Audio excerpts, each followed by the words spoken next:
So for practice video 5 for subtracting decimals, we are going to look at the problem below. Stephanie has 5.3 cups, or 5 and 35 hundredths, of sugar and uses 2.49, which is 2 and 49 hundredths. How many cups of sugar does she have left? So in order to estimate, we are going to estimate between 2 to 3 cups of sugar. Just looking at our whole numbers, we know that 5 minus 2 is at least 3, but because we're working with decimals, we are going to estimate between 2 to 3 cups of sugar will be left. So looking at the area model, we are going to use the grid paper. So I'm going to keep the problem for here. We are going to look at grid paper. So we have 5 hundredths, or 5 whole numbers, excuse me, and 35 hundredths. And we are going to subtract 2 and 49 hundredths. So we are going to subtract 1, 2, and now we are going to subtract our 49 hundredths. So I know that this is 35. 35 is less than 49, so we have 35, 36, 37, 38, 39, 40, 41, 42, 43, 44, 45, 46, 47, 48, 49. So this is what we just subtracted. So looking at the grid paper, I now have 2 wholes and 86 hundredths left.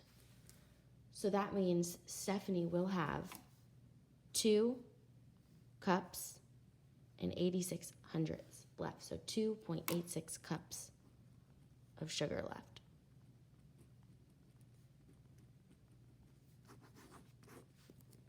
Now let's look at money, which will be our set model.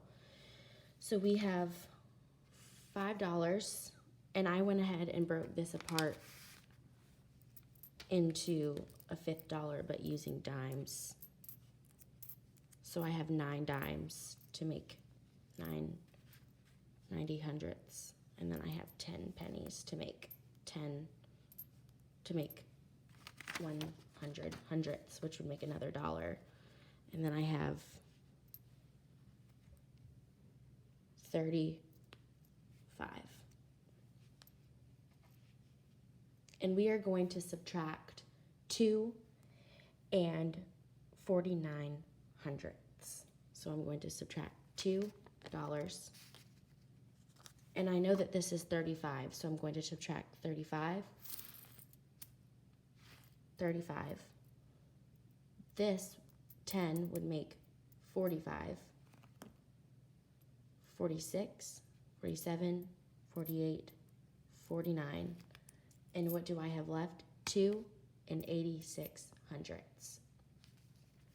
Now let's look at the linear model, which will be our number line.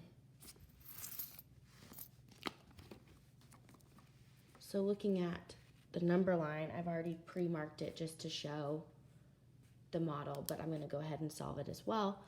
So Stephanie has 5 and 35 hundredths cups of sugar. So we are right here, 5 and 35 hundredths. And we are going to subtract 2 and 49 hundredths. So if I subtract 1 whole, I end at 4 and 35 hundredths. And then I subtract another whole, I end at 3 and 35 hundredths. Now I need to worry about the 49 hundredths that we still have left to subtract. So 3.35 minus 0.49, or the 49 hundredths, will land us at 2 and 86 hundredths. So again, 5 and 35 hundredths minus 2 and 49 hundredths equals 2 and 86 hundredths.